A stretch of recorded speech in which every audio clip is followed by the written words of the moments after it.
halkani waa RTN. iyadoo intii muddo ahba uu khilaaf ka taagnaa xadka ay wadaagaan kountiyada Tana River iyo Kitui ayaa wali waxaa sii xoogaysanaya muranka iyo gacanka hadalka u dhaxeeya labada bulsho ee ku kala nool kountiyadaasi. dhacdooyinkii ugu dambeeyay ayaa waxa ay muujinayaan in guryo laga gubay qaar ka mid ah bulshada Soomaaliyeed ee ka soo jeeda countiga Tana River halka geel fara badan laga laayay. qaar ka mid ah bulshada ku dhaqan Biisaan Hargeysa oo ka tirsan countiga Tana River oo iyagu ah dadkii guryahoodii la gubay xoolahoodiina la laayay oo la hadlay telefishinka RTN iyagoo geedo hoostooda ay ka dhigtay waxa ay eedda dusha uga tuureen ciidamada dawladda oo ay sheegeen inay iyagu dhibkaasi u geysteen. magacayga waxaa la yiraahdaa Cabdi Dhuuw Axmed cabdaan meesha degan iyo gurigaan la gubay oo sidan la yeelay aniga iska leh goor oo 6 saac iyo meelahaas ay dawladda Kenya oo county Kitui asar ka imaatay oo dhanka Mukambana naga imaatay ee ciidan weerar ku soo qaaday duuyadii iyo dadkiiba dab baa la geliyay geeli falaar baa lagu laayay reerkii oo dhan degay dambas baa laga dhigay ilaa saacadan wax oo gacan lagu hayana ma ay jirto wax caawinaad oo dhanka dawladda aan ka haynana ma ay jirto macal kuurooyinkii kibaandooyinkii 15 kibaanda ayaa lagu gubay ciidan Aamino Ibrahim Buxul baa la dhahaa aqalkayga waa la gubay ana ilmo yar 3 bilood dhalan haysta 6 anug baan haystaa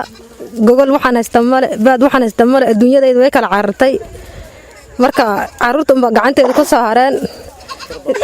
amin hergelka oo 5 saac joogna bay gaaladina soo gashay ilmaha rooyar 2 bil dhalan waan watay waana la gubay wixii raashin ah wixii biyaha waana la gubay hadda iyo sidii banaan baan tuuran qorrax waxaan karsanay waxaan cunumaha in xooliga gacanta ay ka baxeen bacdi dibkii qorraxda si u tuuran. intii aan ku guda jirnay socdaal shaqo oo ku tagnay goobihii dhibaatadu ka dhacday ayaa dadku waxa ay soo bandhigeen rasaas ay sheegeen in loo isticmaalay laynta xoolahooda iyagoo sheegay in rasaastaasi ay leeyihiin ciidamada xoogga dalka ee loo yaqaan KDF-ta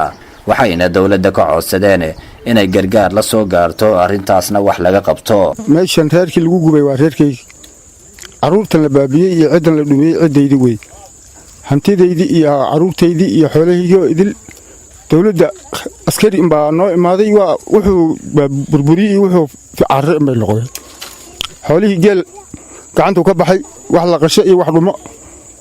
ari wax gaari lagu rutay iyo ilaahay ku reen wax fakado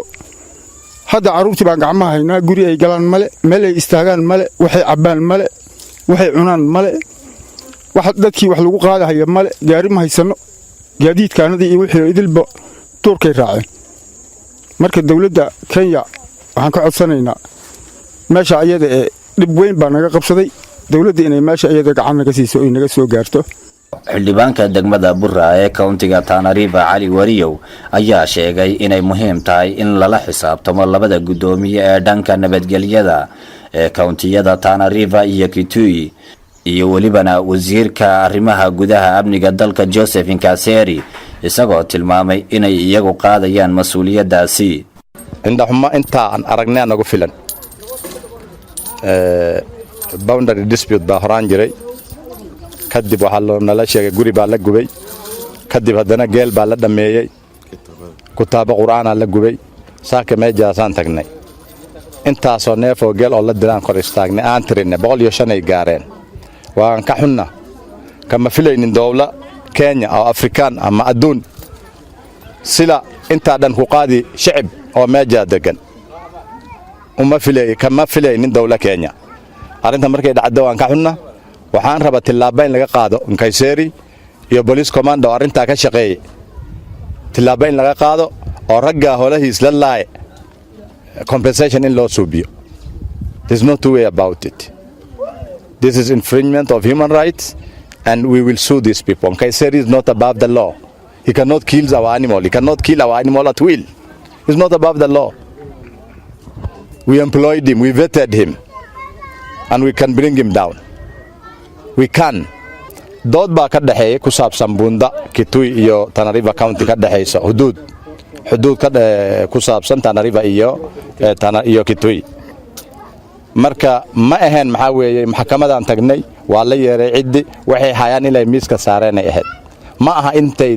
tagaan oo guriga gubaan kutubaha gubaan oo hoolaha laayaan ma ahayn maxkamadda inay tagee ahayd marka arrinta ma aha buunda arrinta waxaa weeye Soomaali seen ka qumina Kitui dawladda gubta booliska gubta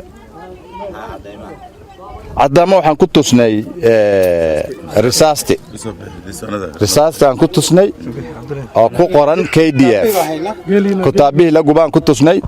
cidii goobjoog ka ahayd oo markay boolista hoolaha laaysa goobjoog ka ahayd baan wada soconnaa maalqabeeno fara badan oo maalinkii shalay geeloodii foofiyay ayaa maanta waxa ay ku soo urursadeen goobaha fadhi ku dirarka ee shaaha laga cabo ayagoo uga sheekaynaya qisadii qabsatay dadka goobahaas jooga dawladda dalkani Kenya wali wax jawaab kama bixinin xasuuqa loo geystay geelaas Hashim Maxamuud Cabdallah Hashim Barar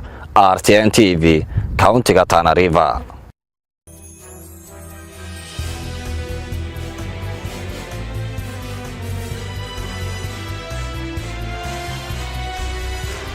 halkani waa RTN